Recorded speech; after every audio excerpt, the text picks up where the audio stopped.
Assalamualaikum warahmatullahi wabarakatuh.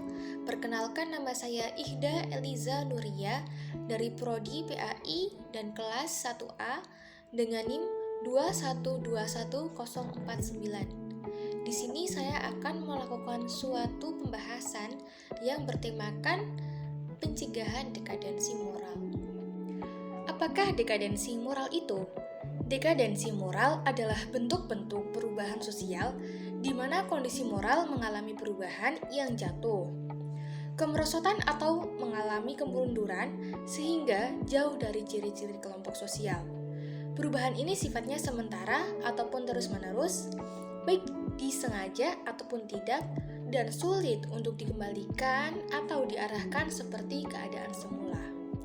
Contoh dekadensi moral yang terjadi saat ini yaitu dekadensi moral itu tidak bisa lepas dari ketidakpastian masyarakat dalam menerima pengaruh perkembangan teknologi dan media massa, terutama media elektronik dan internet. Hal tersebut menjadi salah satu gerbang masuk pertemuan budaya lain maupun pembentukan budaya baru, sehingga menyebabkan pengaruh terhadap tingkah laku masyarakat. Misalnya, pergaulan bebas. Pergaulan bebas merupakan salah satu bentuk penyimpangan sosial khususnya bagi remaja. Mudahnya akses internet dan sosial media seperti konten pornografi yang dulunya merupakan hal tabu kini bisa dengan mudah diakses lewat file yang di-share oleh seseorang. Untuk itu peran dan pengawasan orang tua dalam memberikan pemahaman kepada anak untuk menggunakan internet dan edukasi tentang seks adalah hal yang perlu dilakukan. Selanjutnya ada pencabulan dan pemerkosaan. Aksi pencabulan dan pemerkosaan juga merupakan salah satu bentuk dekadensi moral yang penyebabnya adalah pergaulan bebas yang semakin meningkat. Adanya dorongan kuat akibat mengakses situs pornografi dan kemunduran moral karena menurunnya kepercayaan iman atau agama yang merupakan tonggak utama moral kehidupan. Selanjutnya ada korupsi. Korupsi merupakan suatu tindakan yang bertujuan menguntungkan diri sendiri atau suatu kelompok dengan menyalahgunakan kekuasaan atau wewenang. Dalam hal korupsi, Indonesia kini menduduki peringkat ke-64 dari 177 negara pada tahun 2013. Korupsi yang seolah menjadi tren ini tumbuh dan berkembang.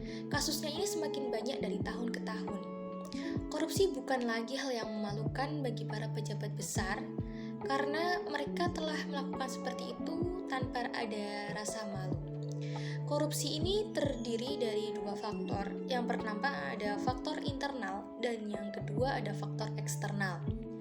Korupsi yang seolah menjadi tren ini tumbuh dan berkembang kasusnya dari tahun ke tahun. Korupsi bukan lagi hal yang sangat memalukan untuk dilakukan oleh para pejabat besar hingga merajalela sampai ke pejabat kelas bawah. Korupsi terjadi akibat dua faktor, yakni internal dan eksternal. Internal itu karena berhubungan dengan diri sendiri seperti sifat tamak, gaya hidup konsumtif.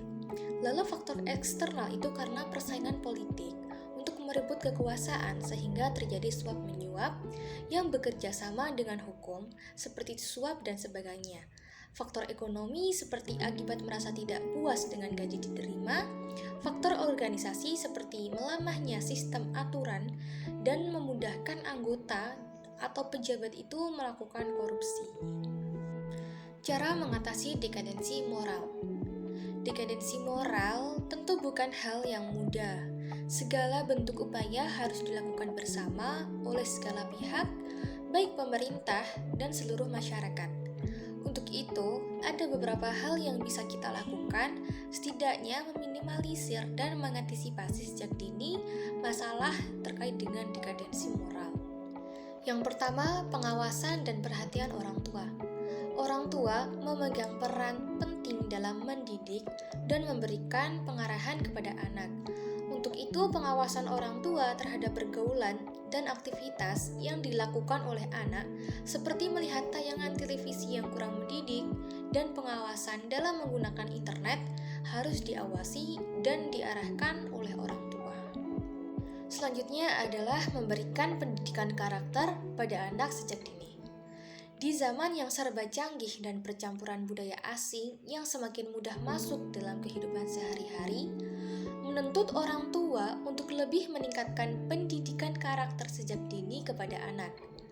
Pendidikan karakter akan lebih mudah dilakukan sejak anak berusia dini.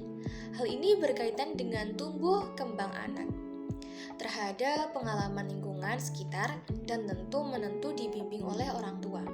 Pendidikan karakter paling mendasar adalah dengan menanamkan pemahaman nilai-nilai moral dan etika seperti kejujuran, sopan santun, religius, toleransi, mandiri, gaya hidup sederhana, dan mencintai budaya lokal.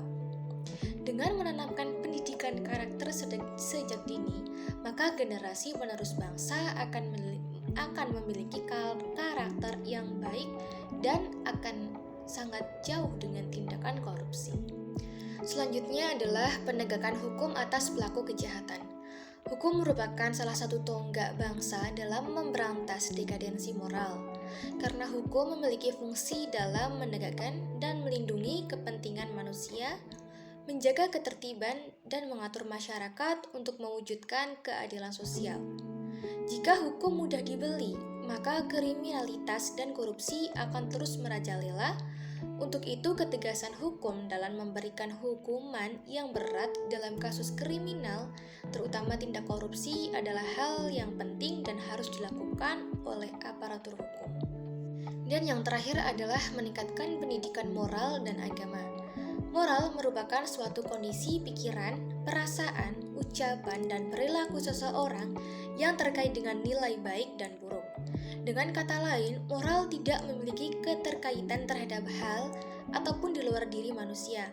Ia tumbuh secara eksplisit dan memberikan aturan-aturan yang dipatuhi oleh diri sendiri dan terbentuk berdasarkan kebudayaan masyarakat setempat. Sementara berbicara tentang moral, erat kaitannya dengan pendidikan agama. Suatu kepercayaan yang lahir pada diri setiap manusia dan dianggap suci, serta menyangkut suatu kekuasaan yang diyakini lebih besar dari segalanya. Untuk itu, pendidikan agama sangat penting diterapkan khususnya kepada anak sejak usia dini, karena itu akan menumbuhkan suatu karakter dan suatu akhlak yang baik bagi para anak, sehingga ketika mereka dewasa, mereka akan bersikap dengan baik. Sekian dari saya, kurang lebihnya mohon maaf. Wassalamualaikum warahmatullahi wabarakatuh.